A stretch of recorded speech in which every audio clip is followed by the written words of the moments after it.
അടുത്തിടെ ഷവോമി പുറത്തിറക്കിയ രണ്ട് സ്മാർട്ട് ഫോണുകളായിരുന്നു റെഡ്മി നോട്ട് 11 പ്രോ പ്ലസും റെഡ്മി നോട്ട് 11 പ്രോയും. അതിനകത്ത് റെഡ്മി നോട്ട് 11 പ്രോ പ്ലസ് നിങ്ങളെ പരിചയപ്പെടുത്താൻ നമുക്ക് ഇതുവരെ കിട്ടിയിട്ടില്ല. ഇന്ന് നമ്മൾ നിങ്ങളെ പരിചയപ്പെടുന്നത് റെഡ്മി നോട്ട് 11 പ്രോ എന്ന സ്മാർട്ട് ഫോണിൻ്റെ വിശേഷങ്ങളാണ്. മുൻ റെഡ്മി സ്മാർട്ട് ഫോണുകളെ പോലെ തന്നെ അതിമനോഹരമായിട്ടുള്ളൊരു ഡിസൈനാണ് റെഡ്മി നോട്ട് 11 പ്രോയ്ക്കും നൽകിയിരിക്കുന്നത്. എസ്പെഷ്യലി ഈ ഒരു ക്യാമറ മൊഡ്യൂളൊക്കെ കാണാൻ നല്ല ഒരു മനോഹരമായിട്ടുള്ളൊരു മൊഡ്യൂളാണ്. ഇവിടെ ഈ ഒരു പ്രൈമറി ക്യാമറ ഇത്തരത്തിലൊരു സെപ്പറേറ്റ് സ്ക്വയർ മൊഡ്യൂളിലും ബാക്കിയുള്ള 3 ക്യാമറകൾ മറ്റൊരു മൊഡ്യൂളിലുമായിട്ടാണ് ഇവിടെ നൽകിയിരിക്കുന്നത്. ഫോണിൻ്റെ താഴെ ഈ ഭാഗത്തായിട്ട് ഇതുപോലെ റെഡ്മി എന്ന് എഴുതിയിട്ടുണ്ട്. അതുപോലെ ഈ ഒരു ഫോണിന് ഒരു ബോക്സി ഡിസൈനാണ് നൽകിയിരിക്കുന്നത്. അതൊരു പ്രത്യേക ലുക്ക് ഈ ഒരു സ്മാർട്ട് ഫോണിന് സമ്മാനിക്കുന്നുണ്ട്. 8.12 മില്ലിമീറ്ററാണ് ഈ ഒരു ഫോണിൻ്റെ തിക്നെസ്. അതുപോലെ 202 ഗ്രാമാണ് ഈ ഒരു സ്മാർട്ട് ഫോണിൻ്റെ ഭാരം. നമ്മൾ കയ്യിലൊക്കെ പിടിച്ചു കഴിഞ്ഞാൽ മനോഹരമായിട്ടുള്ള ഒരു ഇൻ ഹാൻഡ് ഫീൽ ഈ ഒരു സ്മാർട്ട് ഫോൺ സമ്മാനിക്കുന്നുണ്ട്. ഈ ഒരു സ്മാർട്ട് ഫോണിൻ്റെ ഡിസ്പ്ലേ ആണ് മറ്റൊരു ഹൈലൈറ്റ് ആയിട്ട് എടുത്തു പറയേണ്ടത്. 6.67 ഇഞ്ചിൻ്റെ full HD+ AMO LED display ആണ് ഈ ഒരു സ്മാർട്ട് ഫോണിനകത്ത് നൽകിയിരിക്കുന്നത്. മാത്രമല്ല 120 ഹെഡ്സിൻ്റെ റിഫ്രഷ് റേറ്റ് ഈ ഒരു സ്മാർട്ട് ഫോണിൻ്റെ ഡിസ്പ്ലേക്ക് നൽകിയിട്ടുണ്ട്. ഈ ഒരു smart phone out of the box എടുക്കുമ്പോൾ ഇതുപോലെ 60 ഹെഡ്സ് ആയിരിക്കും, എന്നാൽ നമ്മൾ 120 ഹെഡ്സിലേക്ക് സ്വിച്ച് ചെയ്യാനും സാധിക്കും. സാധാരണ ഇന്ന് വരുന്ന മിക്ക ഫ്ലാഗ്ഷിപ്പ് ഫോണുകളുടെ ഡിസ്പ്ലേ ആണ് ഇത്തരത്തിൽ AMO LED വിത്ത് 120 ഹെഡ്സ് റിഫ്രഷ് റേറ്റ് വരുന്നത്. അത് ഇതുപോലെ ഈ ഒരു സ്മാർട്ട് ഫോണിനകത്ത് നൽകിയിട്ടുണ്ട് എന്നുള്ളത് ഒരു വലിയ കാര്യമാണ്. മറ്റ് ചില മീഡിയം സെഗ്മെൻറ്റ് സ്മാർട്ട് ഫോണുകൾ ഇതുപോലുള്ള സ്മാർട്ട് ഫോണുകളിൽ 120 ഹെഡ്സിൻ്റെ റിഫ്രഷ് റേറ്റ് അറ്റൈൻ ചെയ്യുന്നതിന് വേണ്ടി LCD ഡിസ്പ്ലേ ആണ് കൊടുത്ത് കാണാറുള്ളത്. പക്ഷേ ഇവിടെ LED വിത്ത് 120 ഹെഡ്സ് റിഫ്രഷ് റേറ്റ് കൊടുത്തിരിക്കുന്നു എന്നുള്ളത് ഒരു വലിയ കാര്യം തന്നെയാണ്. മാത്രമല്ല ഫോണിൻ്റെ ഡിസ്പ്ലേക്ക് കോണിംഗ് ഗൊറില്ല ഗ്ലാസ് 5ൻ്റെ പ്രൊട്ടക്ഷൻ കൊടുത്തിട്ടുണ്ട്. അതുകൊണ്ട് തന്നെയും ചെറിയ പോറലുകളൊന്നും ഈ ഒരു സ്മാർട്ട് ഫോണിൽ വരില്ല.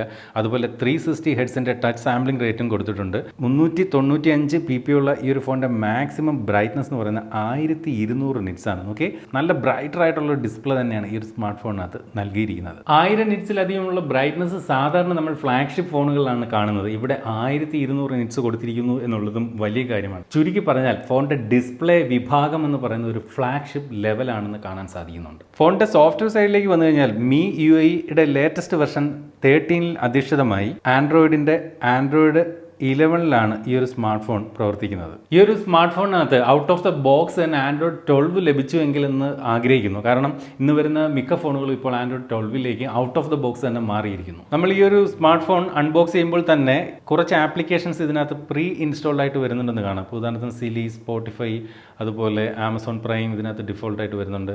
നെറ്റ്ഫ്ലിക്സ് പ്രീ ഇൻസ്റ്റാൾഡ് ആണ്. മോജ് എന്ന് പറയുന്ന ആപ്ലിക്കേഷൻ, പിന്നെ ഷവോമിയുടേതായിട്ടുള്ള കുറച്ച് ആപ്ലിക്കേഷൻ, അത്തരത്തിൽ കുറച്ച് ആപ്ലിക്കേഷൻ ഇതിനകത്ത് പ്രീ ഇൻസ്റ്റാൾഡ് ആയിട്ട് വരുന്നതായിട്ട് കാണാം. ഇനി അവ നമുക്ക് വേണമെങ്കിൽ ഇതുപോലെ ലോങ് പ്രസ് ചെയ്ത് അൺഇൻസ്റ്റാൾ ചെയ്യാൻ സാധിക്കും. ഫോണിൻ്റെ വലതുവശത്തെ പവർ ബട്ടണിൽ തന്നെയാണ് ഫിംഗർ പ്രിന്റ് നൽകിയിരിക്കുന്നത്, അതായത് സൈഡ് മൗണ്ടഡ് ഫിംഗർ പ്രിന്റ്. അപ്പോൾ ഈ ഒരു പവർ ബട്ടൺ കൂടാതെ വലത് സൈഡിലായിട്ട് വോളിയം റോക്കേഴ്സ് നമുക്ക് കാണാം. താഴെ ഇതുപോലെ SIM tray, USB Type-C charging port, microphone, speaker grille. ഇടത് സൈഡിൽ കാര്യമായിട്ടൊന്നും തന്നെ ഇല്ല. ഫോണിന്റെ മുകളിൽ ഇതുപോലെ 3.5 mm ഓഡിയോ ജാക്ക് നൽകിയിട്ടുണ്ട്. നല്ല കാര്യം, ഹെഡ്സെറ്റ് കണക്ട് ചെയ്ത് ഉപയോഗിക്കാം. അതുപോലെ ഇവിടെ രണ്ടാമത്തെ സ്പീക്കർ ഗ്രില്ലുകൾ ഇവിടെ കാണാം. സെക്കൻഡറി നോയ്സ് ക്യാൻസലേഷൻ മൈക്ക് ഇവിടെയുണ്ട്. കൂടാതെ IR ബ്ലാസ്റ്ററും ഈ ഒരു സ്മാർട്ട് ഫോണിനകത്ത് നൽകിയിട്ടുണ്ട്. ഈ ഒരു IR ബ്ലാസ്റ്റർ ഉള്ളത് കൊണ്ട് തന്നെയും നമുക്ക് ഈ ഒരു സ്മാർട്ട് ഫോണിന് വേണമെങ്കിൽ നമ്മുടെ വീട്ടിലെ റിമോട്ടുകൾക്ക് പകരമായിട്ട് ഉപയോഗിക്കാൻ സാധിക്കും.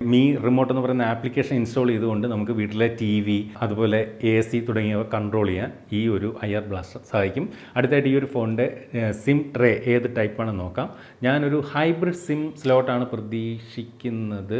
ഹൈബ്രിഡ് സിം സ്ലോട്ടാണ്. ഈ ഒരു ഭാഗത്ത് ഒരു സിം കാർഡ് ഇടാം. ഇവിടെ ബാക്കിൽ വേണമെങ്കിൽ ഒരു SD കാർഡ് ഇടാം, അല്ലെങ്കിൽ രണ്ടാമത്തെ സിം ഇടാം. അത്തരത്തിൽ ഒരേ സമയം ഒരു സിം കാർഡും ഒരു മെമ്മറി കാർഡോ അല്ലെങ്കിൽ 2 സിം കാർഡ് ഒരുമിച്ചോ ഈ ഒരു സ്മാർട്ട് ഫോണിനകത്ത് ഉപയോഗിക്കാം. ബ്ലൂടൂത്ത് വെർഷൻ 5.1 നൽകിയിട്ടുള്ള ഡുവൽ ബാൻഡ് വൈഫൈ സപ്പോർട്ടുള്ള വൈഫൈ കോളിംഗ് ഫീച്ചർ എനേബിൾ ആയിട്ടുള്ള, അതുപോലെ വൈഡ് വൈൻ L1 സപ്പോർട്ടും ഈ ഒരു സ്മാർട്ട് ഫോണിൽ നൽകിയിട്ടുണ്ട്. ഈ ഒരു വൈഡ് വൈൻ L1 സപ്പോർട്ട് ഈ ഒരു സ്മാർട്ട് ഫോണിനകത്ത് ഉള്ളത് കൊണ്ട് തന്നെ നമുക്ക് നെറ്റ്ഫ്ലിക്സിൽ നിന്നൊക്കെ നമുക്ക് HD കണ്ടന്റുകൾ ആസ്വദിക്കാനാകും.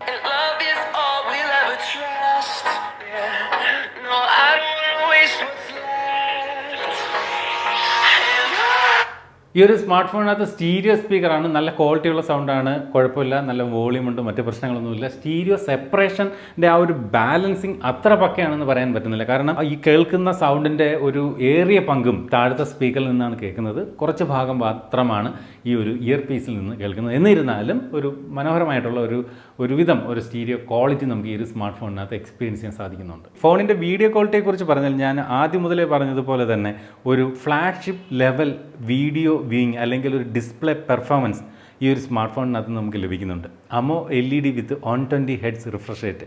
ഗെയിമൊക്കെ കളിക്കുമ്പോൾ വളരെ മികച്ച ഒരു റെസ്പോൺസ്, അത്രയും ഒരു 120 ഹെഡ്സ് റിഫ്രഷ് റേറ്റ് ഉള്ളതുകൊണ്ട് തന്നെ നമുക്ക് ഈ ഒരു സ്മാർട്ട് ഫോണിനകത്ത് ലഭിക്കും.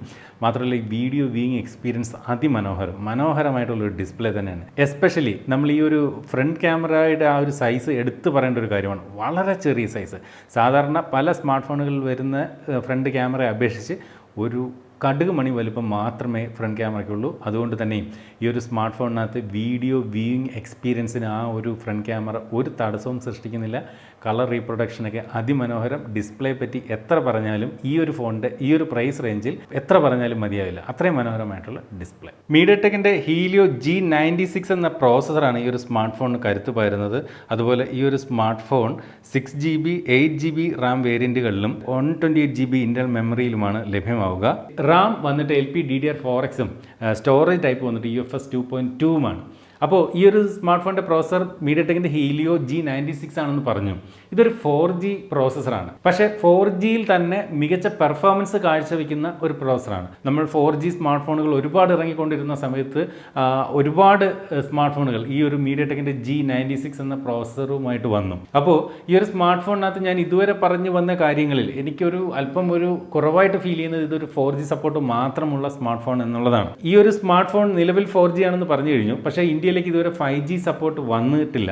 ഇനി അഥവാ ഇന്ത്യയിൽ 5G റോൾ ഔട്ട് ചെയ്താലും നമ്മളുടെയൊക്കെ വീടൊക്കെ നിൽക്കുന്ന ഏരിയകളിലേക്കൊക്കെ എപ്പോൾ 5G വരും എന്നുള്ളതിനെയൊക്കെ ആശ്രയിച്ചിരിക്കും ഈ ഒരു സ്മാർട്ട് ഫോണിൻ്റെ ഒരു സെല്ലിംഗ് അല്ലെങ്കിൽ ഒരു വിജയം എന്നുള്ളത്. എന്ത് തന്നെയായാലും നിലവിൽ 4G മതി എന്നുള്ളവർക്ക് ഓക്കെയാണ് ഈ ഒരു സ്മാർട്ട് ഫോൺ. മാത്രമല്ല 120 ഹെഡ്സിൻ്റെ റിഫ്രഷ് റേറ്റും 360 ഹെഡ്സിൻ്റെ ടച്ച് സാമ്പിളിംഗും കൂടി ചേരുമ്പോൾ മികച്ച ഒരു ഗെയിമിംഗ് എക്സ്പീരിയൻസ് ആ ഡിസ്പ്ലേയിൽ നിന്ന് നമുക്ക് ഫീൽ ചെയ്യാൻ സാധിക്കും. ഗെയിമൊക്കെ സ്മാർട്ട് ഫോണുകളിൽ കളിക്കുമ്പോൾ ഫോൺ ചൂടാകാത്ത സ്മാർട്ട് ഫോണുകൾ ഉണ്ടോ എന്നുള്ള കാര്യത്തിൽ സംശയമുണ്ട്. അഥവാ ഈ ഒരു സ്മാർട്ട് ഫോൺ അതിർത്തി ചൂടായാലും അതിനെ തണുപ്പിക്കാൻ ലിക്വിഡ് കൂളിംഗ് സിസ്റ്റവും ഈ ഒരു ഫോണിനകത്ത് ഈ പ്രൈസ് റേഞ്ചിലും നൽകിയിട്ടുണ്ട്. ഈ ഒരു സ്മാർട്ട് ഫോൺ ഉപയോഗിച്ചുകൊണ്ട് എടുത്ത ചിത്രങ്ങളാണ് ഇവിടെ കാണുന്നത്. ഒരുവിധം ഡീസൻ്റ് ആയിട്ടുള്ള ഒരു ക്യാമറ പെർഫോമൻസ് ഈ ഒരു സ്മാർട്ട് ഫോൺ നൽകുന്നുണ്ട്. എസ്പെഷ്യലി വൈഡ് ആംഗിളൊക്കെ അതിമനോഹരമാണെന്ന് എടുത്തു പറയട്ടെ. അതുപോലെ സെൽഫിയും മികച്ച ചിത്രങ്ങൾ തന്നെ സെൽഫിയിലും ഈ ഒരു സ്മാർട്ട് ഫോൺ നൽകുന്നുണ്ട്. 108 മെഗാ പിക്സലിൻ്റെ പ്രൈമറി ക്യാമറയും 8 മെഗാ പിക്സലിൻ്റെ അൾട്രാ വൈഡ് ആംഗിൾ ക്യാമറയും അവരുടെ ജോലി കൃത്യമായിട്ട് നിർവഹിക്കുന്നുണ്ട്. എന്നാൽ 2 മെഗാ പിക്സലിൻ്റെ ഒരു ഡെപ്ത് സെൻസറും 2 മെഗാ പിക്സലിൻ്റെ ഒരു മാക്രോ സെൻസറും പേരിന് വേണ്ടിയിട്ടാണ് കൊടുത്തിരിക്കുന്നതെന്ന് പറയാതെ പോയി. കാരണം അത് ഈ പറഞ്ഞ 2 മെഗാ പിക്സൽ ഒന്നും അത്ര വലിയൊരു സംഭവമാണെന്ന് എടുത്ത് പറയാൻ പറ്റില്ല. പക്ഷേ ഈ പറഞ്ഞ പോലെ പ്രൈമറി സെൻസറും അൾട്രാ വൈഡ് ആംഗിൾ ക്യാമറയും ഓക്കെയാണ്. എസ്പെഷ്യലി 16 മെഗാ പിക്സലിൻ്റെ സെൽഫി ക്യാമറയും മികച്ച ഒരു റിസൾട്ട് സമ്മാനിക്കുന്നുണ്ട്. ബാക്ക് ക്യാമറ ഉപയോഗിച്ചും ഫ്രണ്ട് ക്യാമറ ഉപയോഗിച്ചുകൊണ്ടും 1080pയിൽ 30 ഫ്രെയിംസ് പെർ സെക്കൻഡ് വരെയുള്ള വീഡിയോകളാണ് ഈ ഒരു സ്മാർട്ട് ഫോൺ ഉപയോഗിച്ചുകൊണ്ട് ഷൂട്ട് ചെയ്യാനാവുക. ഓർക്കുക 4K കേപ്പബിലിറ്റി ഫോണിൻ്റെ ബാക്ക് ക്യാമറയിൽ പോലും ഈ ഒരു സ്മാർട്ട് ഫോണിനകത്ത് നൽകിയിട്ടില്ല. 5000 mAh ബാറ്ററിയാണ് ഈ ഒരു സ്മാർട്ട് ഫോണിന് പവർ നൽകുന്നത്. അതുപോലെ അത് ചാർജ് ചെയ്യാനായിട്ട് 67 വാട്ടിൻ്റെ ഫാസ്റ്റ് ചാർജിങ് സപ്പോർട്ടും ഈ ഒരു സ്മാർട്ട് ഫോണിന് നൽകിയിട്ടുണ്ട്. മാത്രമല്ല ഈ ഒരു 67 വാട്ടിൻ്റെ ഫാസ്റ്റ് ചാർജർ ഫോണിൻ്റെ ബോക്സിനോടൊപ്പവും നൽകിയിട്ടുണ്ട്. ഫോണിൻ്റെ ബോക്സിനെ കുറിച്ച് പറഞ്ഞപ്പോഴാണ് നമ്മൾ ഇതുവരെ അൺബോക്സ് ചെയ്യുന്നൊരു വിഷ്വൽ കാണിച്ചില്ല. നേരത്തെ തന്നെ ഞാൻ ഈ ഒരു ഫോൺ പുറത്തെടുത്ത് ഉപയോഗിച്ച് തുടങ്ങി. കാരണം അതിൻ്റെ ക്യാമറയൊക്കെ എത്രത്തോളം ക്വാളിറ്റി ഉണ്ടെന്നൊന്ന് ചെക്ക് ചെയ്തിട്ട് നിങ്ങളെ പരിചയപ്പെടുത്താമെന്ന് കരുതിയുണ്ട്. ഇതുപോലൊരു ബോക്സിനകത്താണ് റെഡ്മിയുടെ നോട്ട് 11 പ്രോ വരുന്നത്. ഇവിടെ ഇന്ത്യസ് നമ്പർ 1 സ്മാർട്ട് ഫോൺ ബ്രാൻഡെന്നും ഇവിടെ മിയുടെ ലോഗോയും കൊടുത്തിട്ടുണ്ട്. താഴെ റെഡ്മി നോട്ട് 11 പ്രോ എന്ന് എഴുതിയിട്ടുണ്ട്. നമ്മൾ ഈ ബോക്സ് ഓപ്പൺ ചെയ്ത് കഴിഞ്ഞാൽ ഫോൺ കൂടാതെ ഇതിനകത്തൊരു പേപ്പർ ബോക്സ് ഇതുപോലെ കൊടുത്തിട്ടുണ്ട്. ഇവിടെ പവർഡ് ബൈ റെഡ്മി എന്ന് എഴുതിയിരിക്കുന്നു. ഈ ഒരു പേപ്പർ ബോക്സിനകത്ത് ഇതുപോലെ സിം ഇജക്ടർ പിന്നും ഇതിന് വേണ്ടിയിട്ടുള്ള ഒരു ബാക്ക് കേസും അതുപോലെ ഇതിൻ്റെ ഒരു യൂസർ മാനുവലുമാണ് കൊടുത്തിരിക്കുന്നത്. ബാക്ക് കേസ് എത്രത്തോളം ക്വാളിറ്റി ഉള്ളതാണെന്ന് നോക്കാം. ഒരുവിധം നല്ല സ്റ്റാൻഡേർഡ് ക്വാളിറ്റി ഉള്ളൊരു ബാക്ക് കേസ് തന്നെയാണ് എന്തായാലും ഈ ഒരു സ്മാർട്ട് ഫോണിനകത്ത് നൽകിയിരിക്കുന്നത്. ആ ഒരു സ്ക്വയർ ഷേപ്പിന് ചേരും തരത്തിലുള്ളൊരു ബാക്ക് കേസ്. നേരത്തെ പറഞ്ഞതുപോലെ തന്നെ 67 വാട്ടിൻ്റെ ഒരു ചാർജിങ് ബ്രിക്ക് ഈ ഒരു സ്മാർട്ട് ഫോണിനോടൊപ്പം തന്നെ നൽകിയിരിക്കുന്നു. ഓർക്കുക ഇതൊരു മിഡ് റേഞ്ച് എന്നും പോലും പറയാൻ പറ്റില്ല. മിഡ് റേഞ്ച് പ്രൈസിങ്ങിലും ഒക്കെ താഴെ നിൽക്കുന്ന ഒരു സ്മാർട്ട് ഫോണാണ്. അപ്പോൾ അവിടെ സാധാരണ ഇപ്പോൾ വരുന്ന ഒരു ഫ്ലാഗ്ഷിപ്പ് ലെവൽ ഒരു എൻട്രി ലെവൽ ഫ്ലാഗ്ഷിപ്പ് ഫോണുകളിലൊക്കെ കാണുന്ന തരത്തിലുള്ള അത്രയും power delivery 67 what fast charging support നൽകിയിരിക്കുന്നു എന്നുള്ളതൊരു വലിയ കാര്യമാണ്. സാധാരണ ഈ ഫോണിൻ്റെ പ്രൈസ് റേഞ്ചിൽ വരുന്ന പവർ സപ്പോർട്ട് എന്ന് പറയുന്നത് സാധാരണ 33 വാട്ടൊക്കെയാണ്. പക്ഷേ ഇവിടെ 67 വാട്ട് കൊടുത്തു എന്നുള്ളത് ഒരു വലിയ കാര്യമാണ്. മാത്രമല്ല ഇത് ചാർജ് ചെയ്യാനായിട്ട് as usual USB Type-C charging cable. 3 വ്യത്യസ്ത നിറങ്ങളാണ് ഈ ഒരു സ്മാർട്ട് ഫോൺ ലഭ്യമാകുക. Stealth black, phantom white, star blue. ഇതിൽ നമ്മൾ ഇന്നിവിടെ പരിശോധിച്ചത് ഫാൻറ്റം വൈറ്റ് എന്ന കളർ വേരിയൻ്റ് ആണ്. ഈ ഒരു വൈറ്റ് എന്ന് പറയുമ്പോൾ ഒരു പ്യുവർ വൈറ്റ് അല്ല, പല കളറിൻ്റെ ഒരു മിക്സ് അകത്ത് ഒരു ഗ്രേഡിയൻ്റ് രീതിയിൽ നമുക്കിങ്ങനെ വെട്ടത്തിലൊക്കെ പിടിക്കുമ്പോൾ നമുക്ക് കാണാം. അപ്പോൾ എന്തായാലും മനോഹരമായിട്ടുള്ള ഒരു കളർ വേരിയൻ്റ് തന്നെയാണ് ഈ ഒരു ഫാൻറ്റം വൈറ്റ് പോലും. ഈ ഒരു സ്മാർട്ട് ഫോണിൻ്റെ സ്പെസിഫിക്കേഷനുമായി ഏകദേശം ചേർന്ന് നിൽക്കുന്ന ഷവോമിയുടെ ഗ്രൂപ്പിൽ നിന്ന് വരുന്ന തന്നെ മറ്റ് 2 സ്മാർട്ട് ഫോണുകൾ കൂടിയുണ്ട്. നമ്മൾ തന്നെ പരിചയപ്പെടുത്തിയ റെഡ്മി നോട്ട് 11 അതുപോലെ പോക്കോ M4 Pro 4G എന്ന സ്മാർട്ട് ഫോൺ. പക്ഷേ അതിൽ നിന്നെല്ലാം ഇവിടെ ഉള്ള ഒരു ഹൈലൈറ്റുകൾ എന്തെന്ന് ചോദിച്ചാൽ അതിലൊക്കെ 64 മെഗാ പിക്സൽ ആയിരുന്നു ബേസ് വേരിയൻറ്റിനകത്ത്. പക്ഷേ ഇവിടെ ബേസ് വേരിയൻറ്റിൽ തന്നെ നമുക്ക് 128 GB ഇൻറ്റർണൽ മെമ്മറി ലഭിക്കുന്നുണ്ട്. അതുപോലെ ആ ഫോണുകളിലെല്ലാം നമുക്ക് 90 ഹെഡ്സിൻ്റെ റിഫ്രഷ് റേറ്റേ കിട്ടിയിരുന്നുള്ളൂ. പക്ഷേ ഇവിടെ 120 ഹെഡ്സിൻ്റെ റിഫ്രഷ് റേറ്റ് കിട്ടുന്നുണ്ട് AMOLED LED. അതൊരു വലിയ ഹൈലൈറ്റ് തന്നെയാണ്. അതുപോലെ ഈവൻ റെഡ്മി നോട്ട് 11 പോലും മാക്സിമം ബ്രൈറ്റ്നസ് 1000 നിറ്റ്സേ വന്നിരുന്നുള്ളൂ. ഇവിടെ 1200 നിറ്റ്സിൻ്റെ ഒരു പീക്ക് ബ്രൈറ്റ്നസ് നമുക്ക് ലഭിക്കുന്നുണ്ട്. അതുപോലെ നേരത്തെ പറഞ്ഞതുപോലെ തന്നെ Redmi not 11 Poco M4 Pro 4Gയിലും നമുക്ക് 33 വാട്ടിൻ്റെ ഫാസ്റ്റ് ചാർജിങ് സപ്പോർട്ടേ വന്നിരുന്നുള്ളൂ. ഇവിടുത്തെ ഹൈലൈറ്റ് 67 വാട്ടിൻ്റെ ഫാസ്റ്റ് ചാർജിങ് സപ്പോർട്ട് നൽകിയിട്ടുണ്ട്. അപ്പോൾ ഇതാണ് Redmi not 11 Poco M4 Pro 4Gയേക്കാളും ഈ ഒരു സ്മാർട്ട് ഫോണിൻ്റെ ഒരു ഹൈലൈറ്റ് എന്നുള്ളത്. അപ്പോൾ പ്രൈസിങ്ങിലും ഈ പറഞ്ഞതുപോലെ തന്നെ Redmi not 11 Poco M4 Pro 4Gയേക്കാളും പ്രൈസ് ഒരു ശകലം അതുകൊണ്ട് തന്നെയും ഈ ഒരു ഹൈലൈറ്റുകൾ ഉള്ളത് കൊണ്ട് തന്നെയും ഈ ഒരു സ്മാർട്ട് ഫോൺ അല്പം പ്രൈസിൽ മുന്നിൽ നിൽക്കുകയാണ്. ബേസ് വേരിയൻറ്റ് തന്നെ 6GB സ്റ്റാർട്ട് ചെയ്യുന്നു. 6GB വിത്ത് 128 ഇൻറ്റേർണൽ മെമ്മറി. പ്രൈസ് 17,999 രൂപ. ഹയർ വേരിയൻറ്റ് 8GB 128 പ്രൈസ് വന്നിട്ട് 19,999 രൂപ. അപ്പോൾ ഈ ഒരു സ്മാർട്ട് ഫോൺ ഇത്രയും നേരത്തെ ആ ഒരു ഫസ്റ്റ് ഇംപ്രഷൻ പറയുകയാണെങ്കിൽ മനോഹരമായിട്ടുള്ള ഫ്ലാഗ്ഷിപ്പ് ലെവലുള്ള ഡിസ്പ്ലേ, അതുപോലെ ഒരു flagship level fast charging support 67 വാട്ടിൻ്റേത്, അതുപോലെ ഒരു ഫ്ലാഗ്ഷിപ്പ് ലെവൽ എന്നൊന്നും പറയാൻ പറ്റില്ലെങ്കിൽ 108 മെഗാ പിക്സലിൻ്റെ ഒരു പ്രൈമറി ക്യാമറ സെറ്റപ്പ്, ഇതെല്ലാം ഓക്കെയാണ്. അവിടെ എല്ലാം കറക്റ്റ് കാര്യങ്ങൾ, അത് മനോഹരമായിട്ടുള്ള ഡിസൈനാണ്, ബോക്സി ഡിസൈൻ ഉണ്ട്, അതിനകത്തൊന്നും ഒരു തർക്കമില്ല. പിന്നെ കസ്റ്റമേഴ്സിന് ഒരു ചെറിയ ഒരു ഇത് തോന്നുന്നെങ്കിൽ അത് ഇതിനകത്ത് 4G സപ്പോർട്ടേ ഉള്ളൂ, 5G സപ്പോർട്ട് ഇല്ല എന്നുള്ള ഒരു ഒറ്റ കാര്യം മാത്രമായിരിക്കും. അപ്പോൾ നിലവിലൊരു 4G സ്മാർട്ട് ഫോൺ മതി എങ്കിൽ തീർച്ചയായിട്ടും പരിഗണിക്കാവുന്ന ഒരു സ്മാർട്ട് ഫോൺ തന്നെയാണ് റെഡ്മി നോട്ട് 11 Pro.